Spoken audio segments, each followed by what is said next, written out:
What we witnessed yesterday, it's been an epic season, an epic final series, but to lock in the grand final in that sort of fashion, crazy.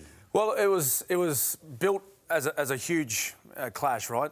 The two teams, Penrith looking to go to 6 consecutive grand finals, looking for 5 premierships in a row, clawing their way back off the bottom of the ladder against this red-hot Brisbane Broncos side who played one of the best, I guess, games we'd seen in a long time in the first week of the finals against the Raiders. So the atmosphere, and I know it's been spoken about in the pre-game and post-game and all that sort of stuff, but the atmosphere that was at Suncorp Stadium yesterday afternoon was incredible. It's something that I haven't really witnessed for a long, long time.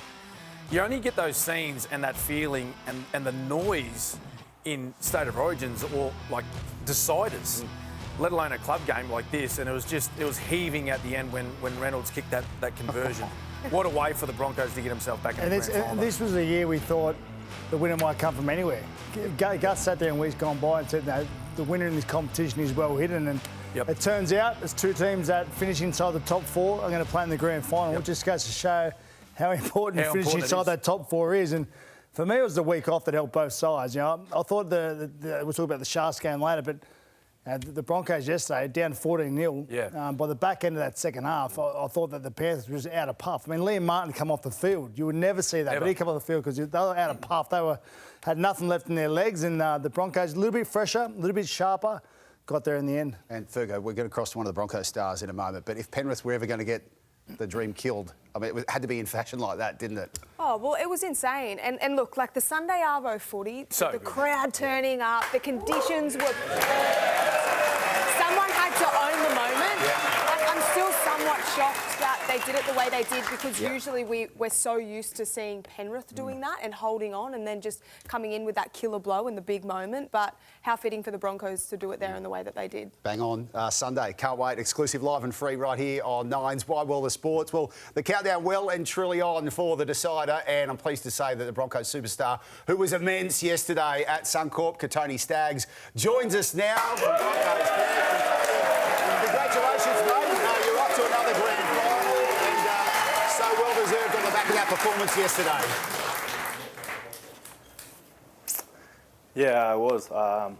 Obviously, just listening to that, the crowd there yesterday was unbelievable. I've never been a part of anything like that, and you hear that crowds ain't like Origin crowds, and it was unbelievable. I couldn't even hear the calls on the field that we tried to run through, and it was unbelievable, and I love to be part of them games.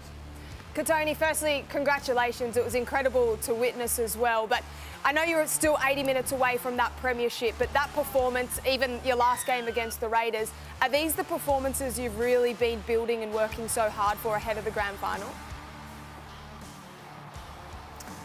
Yeah, obviously, started pre-season.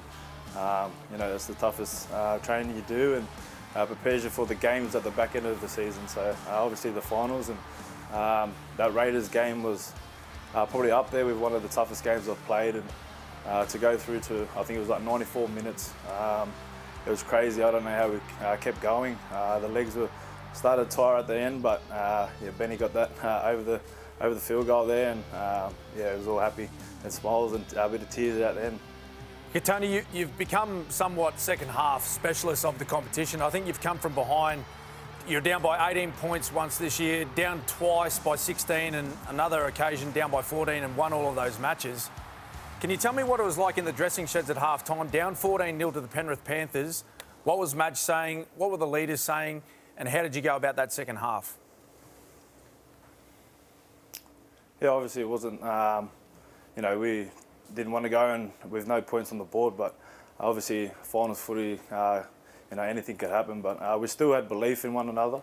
I think over this season, the bond and brotherhood that we've built has been something special, and Madge just, he had a simple game plan for us, and it was just to get through what we know, the way we play best, and that's just Broncos footy, and that's just sticking to our game plan, kicking to the corners, and competing on every play. And none of the boys had their head down going into half time, and after he finished speaking, we all started into a circle, and we looked at one another and just gave a nod that we knew that we're going to be fighting for one another.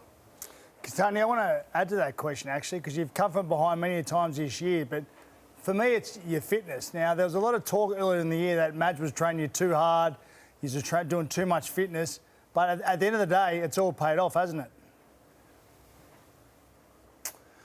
Yeah, people can say what they want, I guess. Obviously, pre-season is the time where you do get flogged and you put your body through some painful stuff. And, if we don't train the way we did in pre-season, I don't think we last in them games. So, yeah, it did show that the training that we went through and obviously what Madge put in pre-season in front of us, that we took it with both hands and just gave it a crack. And, they're coming out in the games now. Our fitness is lasting a lot longer than other players. I know you're still a week away from this grand final, but what about the matchup against the Melbourne Storm? You've got Jack Howarth and Xavier Coates on your edge with yourself and Dean Mariner. How do you see that matchup? Yeah, obviously, they're two classy players on the other side there, and I think me and Dino's built a very good connection there, and we're just playing our footy for the team. And every week he wants to get better, so do I, and we stay behind and do extras together. So he's still young, Dino, and he's still learning, and it's going to be a good matchup. And this is why I play footy, and this is where you want to be at the end of the year. We love a good matchup, particularly in the big games. Katoni, I just want to hear something from a Melbourne Storm press conference earlier today. Stefano Utoi-Kamano making this remark about the Broncos. There's going to be a lot of people I want to run at. There's a lot of people I don't like in this team, and I'm keen to go out there and run someone over. You going to name names there? No, I don't want to name names, but there's a lot of people I think they're a bit stuck up, but I'm pretty keen just to run out and do a job for our team. The fuse has been lit, Tony. He's labelled the Broncos stuck up.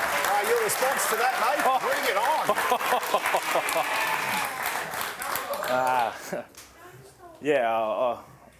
I don't know what he's looking at there, but I guess that he must watch our games and see what we do, and he's probably just trying to put a spark there to some of our boys. But I guess we'll definitely find out who he's going to be running at and who he don't like. So I hope it's not me. Tony, one guy you will welcome back is Pat Carrigan, so he'll certainly be in the mix there. He's a fantastic player to be bringing back in for a grand final, isn't he?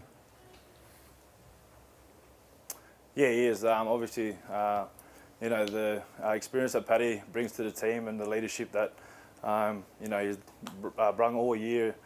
We obviously had players that filled in for him, but we did miss him on the field on the weekend. But to have him back, he's going to be a key player for us through the middle, and love seeing him and Payno what they do for the middle. So it's good to have him back, and I can't wait. Katoni, we know you love the big stage. It doesn't get any bigger than Sunday. All the best for the grand final against the Storm.